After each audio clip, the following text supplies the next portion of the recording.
first, and it looks like it's now recording. So let me share my screen if I can. I need to be made co-host. Am I? Okay, here we go. Can you see pandemics, princes, politicians, and the post, or not? Yeah. You can. Excellent. Great. Well, thank you very much for coming along. And Happy New Year to everybody. It's really nice to see you all, and hope you're all well and all families and so on. Today we're going to talk a little bit about the Russian flu epidemic of the 1890s, and perhaps think a little bit about how that compares to COVID-19 today. I was just thinking, COVID-19 seems a long, long time ago. We're now in 2021, 2 years on. So there's a lot of ground to cover.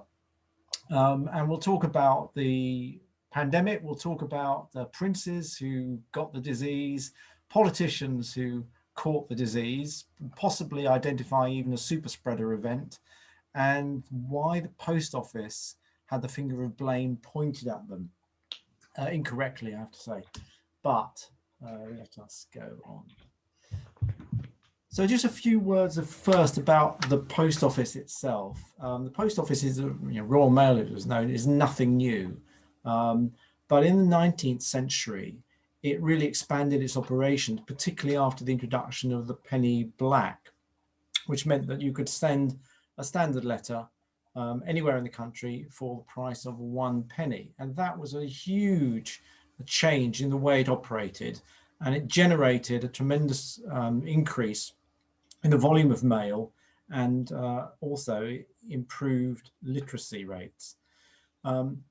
This expansion of the system was focused really around London. And this painting, which dates from 1854, of the General Post Office in London, right next to St Paul's, just shows you the centrality of the post office as a really important 19th century institution. And you can see the hustle and bustle that was going on around it at the time.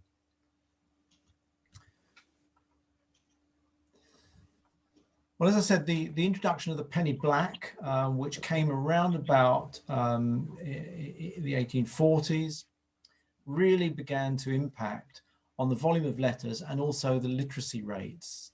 This graph shows you the literacy rates from way back in the 17th century. This is women, and this blue here, this line here, is female literacy, and male literacy, which had really been pretty stable all the way through from the 18th century into the middle of the 19th century, also began to improve very dramatically with the growth of the male.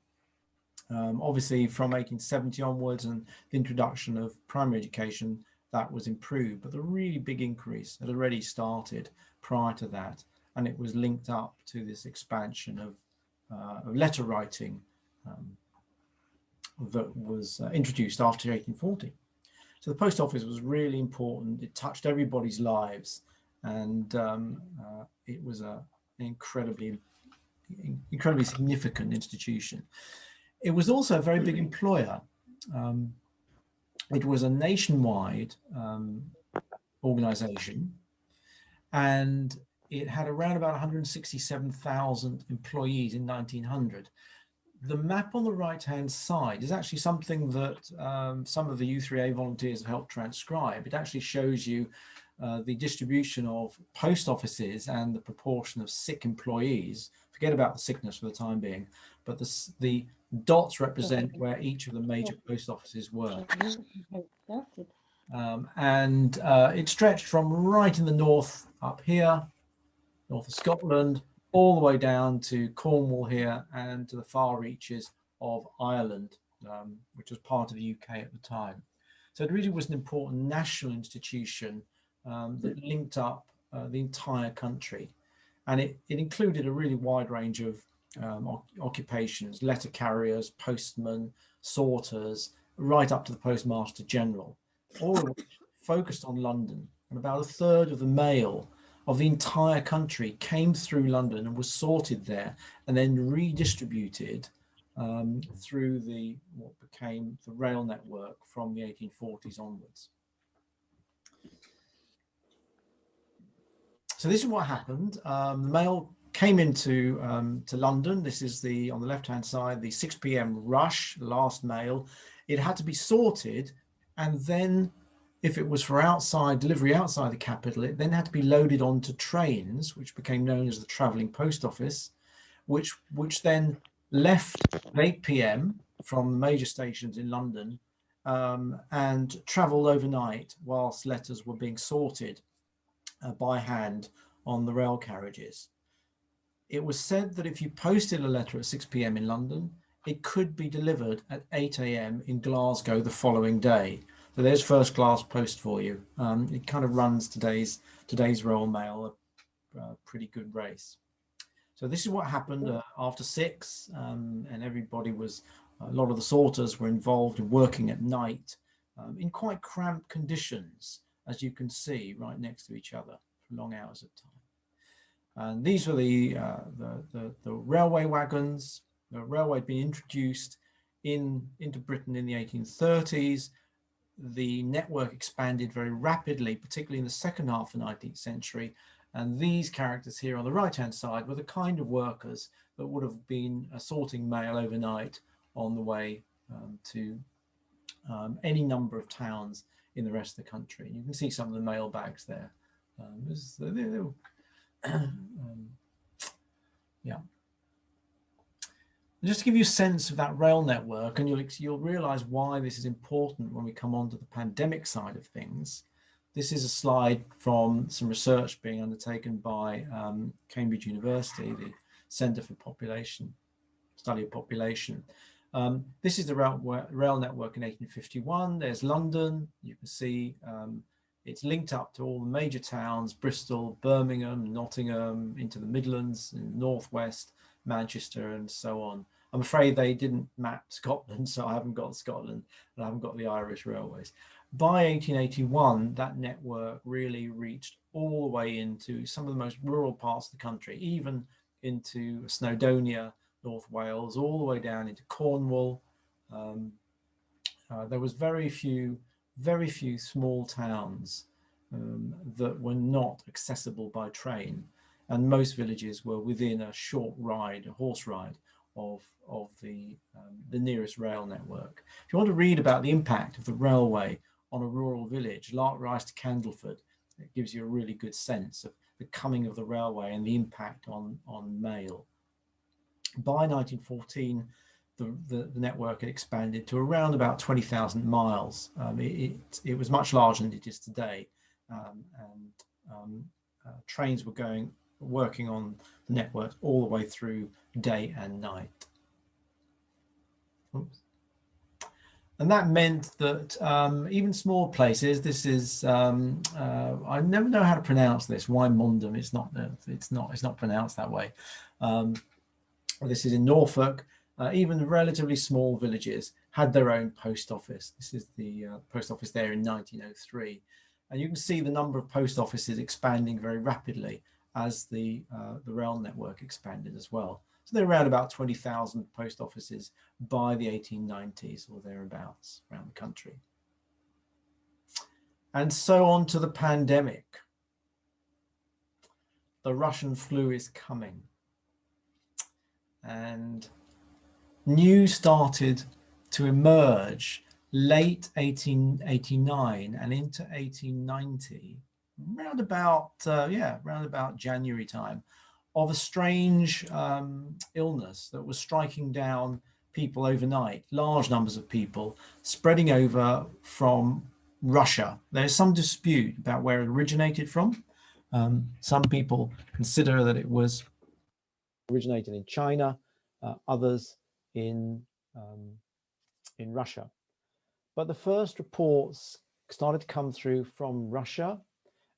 This is one of those reports from a newspaper called The Standard of 3rd of January in 1890, and it talks about how Lord Lytton and his son, Lord Knebworth, and so on, the aristocracy, people who were well connected, are now laid up with influenza, and the Russian ambassador, Baron Morenheim, is suffering from a severe attack. Of course, this was the middle of winter as well, which is important, as we know, for the current COVID situation.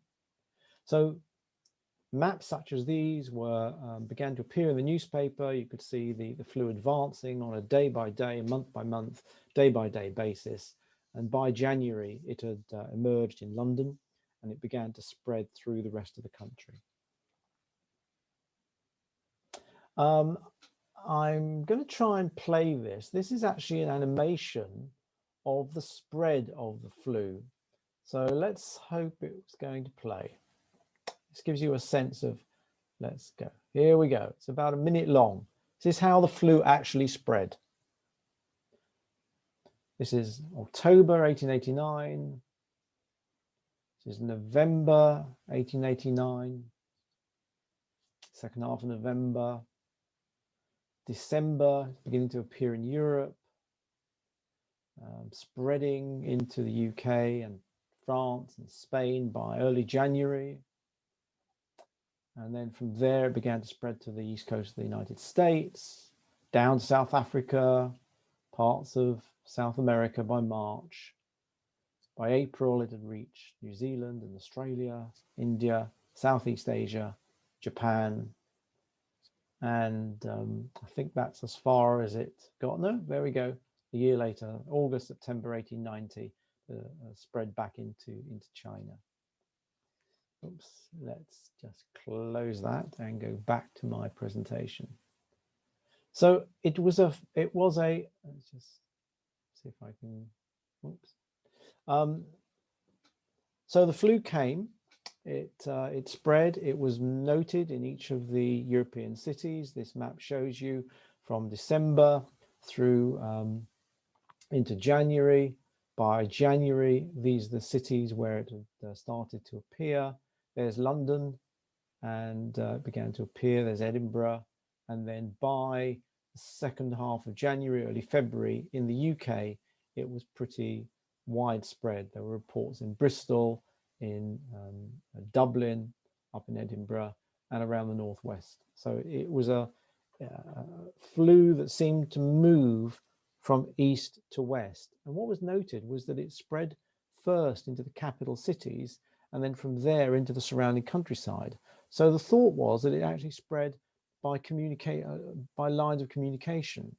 And given that London was the centre of the post, suspicion began to fall on the post as a vehicle for transmitting the disease.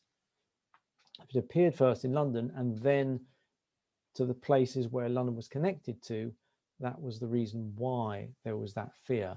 Don't forget, the concept of a virus was unknown at the time. They didn't really understand how something like influenza was being spread. Well, the response was a bit similar today, actually. New hospitals, field hospitals were set up in Paris. You can see this. This is from a Parisian newspaper. There's one of the field hospitals, a bit like the, I suppose, not quite like the Nightingale hospitals.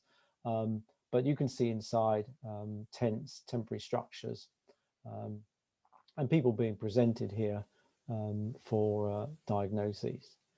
In right-hand side, this was the kind of a Belgian newspaper. This is the dance of death. There's the influenza coming, and everybody is in line for it. Nobody quite knew what to do with it, what medicine to take. These are the medicines that are being touted to stop the flu, which of course they didn't. We'll come on to those quack medicines a bit later. Well, suspicion fell on the post. This is the Central Telegraph room in the General Post Office. And in 1890, at the start of 1890, about a third of the workers in this branch of the post office were off sick with flu. The thought then was that these people were in contact with the post, and don't forget that letters were building up, were coming into the General Post Office, were being stored, sorted, then returned to be distributed around the capital or around the rest of the country. these people would have come into contact with the mail. So the very high rates of sickness in the General Post Office focused attention on the mail as the vehicle of spread. But curiously enough, when you looked at the postmen, the people who actually delivered the mail, many of whom would have been working outdoors, the incidence of disease in the postman, as opposed to these telegraph and indoor workers, was much lower. So one or two astute doctors noted that, but they couldn't explain it. And we now know, of course, that viruses are spread through close contact in poorly ventilated places. If you're working outdoors, you're less likely to get it, which was the reason why postmen got it far less frequently than did indoor workers like sorters or telegraph workers. So the flu knocked off around about, or laid off about a third of the indoor workers in London, but it also attacked those who had lots of contact, politicians and members of the aristocracy. We've already seen that in an earlier slide. And here is the poor Duke of Clarence, Queen Victoria's grandson, second in line to the throne, who caught the virus and died, even though he was a young man of 28 or so. And politicians, including the Prime Minister, and don't forget our own Prime Minister, also managed to catch COVID. But in those days, Lord Salisbury also caught the disease, and it took him several weeks to recuperate. Even 6 or 7 weeks after it was said that he'd caught the disease, he was having to spend time at the seaside to take in some fresh air. So he had long-term effects of catching the influenza. So politicians caught it, princes caught it, indoor workers caught it. But in fact, that first wave was only one of several. This is the death rate per million of influenza from the 1850s up to 1890. This very sharp increase here shows you that first wave between 1889 and 1890. But as you'll see, throughout the 1890s, there were other waves. A wave in 1892 and a wave towards the end of that decade. So it came and went and it came and went, and gradually it eventually disappeared, but it was a long time. It hung around a long time, which is why you get these kind of images appearing 2 years after the first outbreaks in London. This was a very common cartoon, and it was making the point that the influenza fiend attacked those aged 1 year, and actually this shows you aged 80 years. There's the young baby, influenza, no hope, and the old man on the left-hand side. The dance of death touched all of them equally.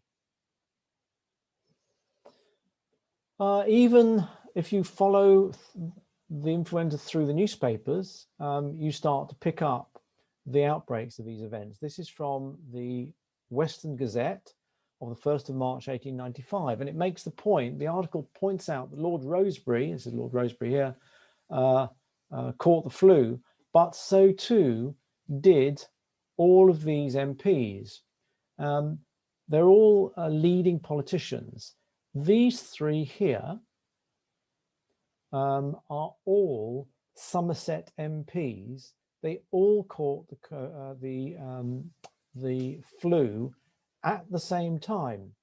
And I'm really interested to try and track the movements of these people in the weeks leading up to the 1st of March to see whether either they attended the same event, possibly in Somerset, where they're MPs, or possibly were members of the same club, the Gentlemen's Club in London, equally stuffy to the Inland Telegraph Office that I showed you.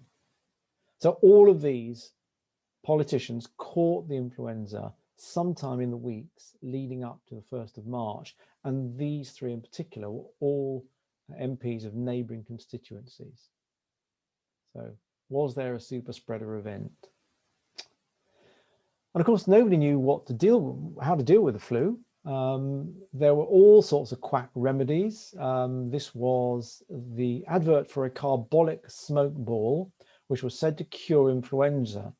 And the carbolic smoke ball company challenged anybody who would use this to demonstrate that it didn't stop them getting the flu. In other words, if they took this, they would be immune from the flu. One of the women who bought their carbolic smoke ball did catch the flu and sued them and won. And the case that proved they were negligent in that their claim was false. The company refused to pay. They said £1,000. They refused to pay. They lost the case. They were forced to pay. This case is still used today as a casebook example of false advertising in law degrees today. They weren't the only quack medicines. There are all sorts, Turkish baths, steam baths, you name it. Any kind of pill or potion was suggested as being influential, but it wasn't, of course. And the reason why it wasn't was really because nobody knew what a virus was. The concept of virus was unknown until some Russian scientists discovered it in the 1890s when they were researching tobacco blight. But it actually wasn't until 1900 the first human virus, yellow fever, was identified.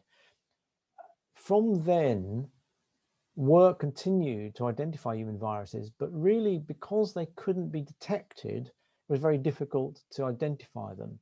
So it wasn't until the 1930s, after the first electron microscope had been developed, that people were able to see the virus. And in 1933, very soon after the discovery of the electron microscope, the virus actually causing influenza was isolated. And just to show you how new our knowledge of virus, what a virus is, in 1960, which is within most of our living memories, Peter Medawar was awarded the Nobel Prize for Medicine for his discovery that viruses actually comprise pieces of nucleic acid, DNA or RNA, that were wrapped up in the protein molecules. And this is obviously a familiar image now of a coronavirus, taken from a very interesting article by the Wellcome, who are our funders, about visualizing viruses.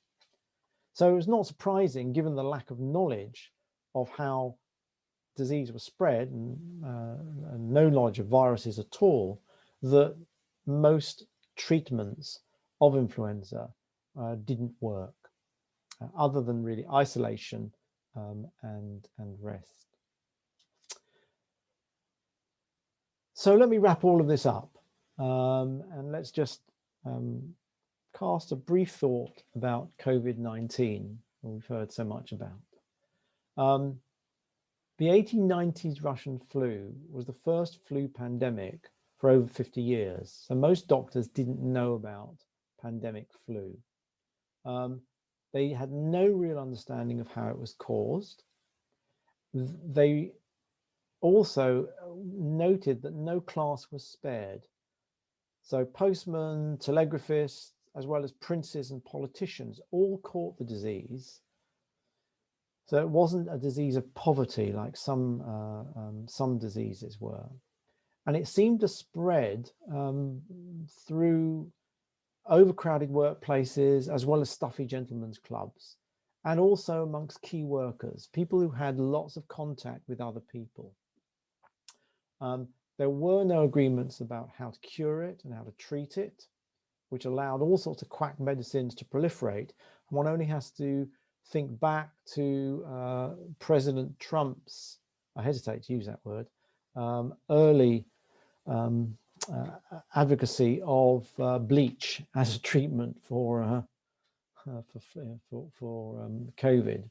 So the parallels today are quite striking, I think. Even the suggestion that by some virologists that the Russian flu of the 1890s was actually a coronavirus that spread first from animals to humans.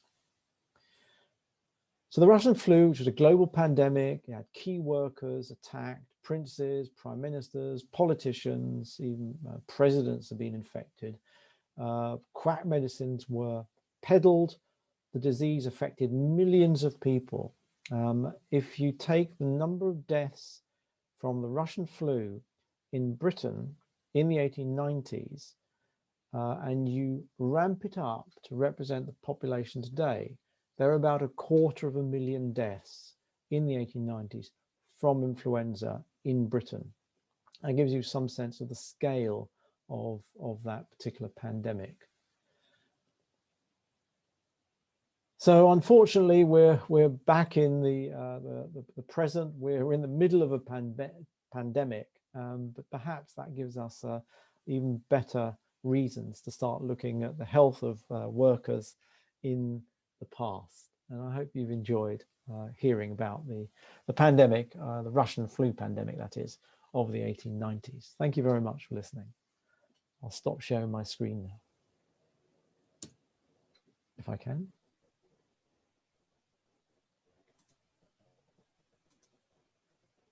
David, you want to start recording as well? I will do that. Bear with me. I need to just expand my screen, and I'm going to try and stop recording.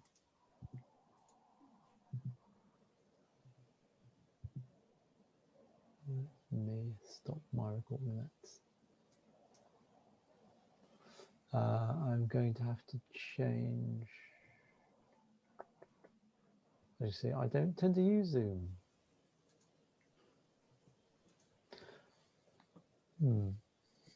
This is where the co-host might come in helpful. Oh, right, I'm having a look.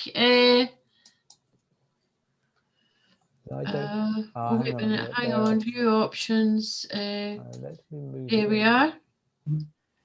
That's us. There we go. Stop recording. It's still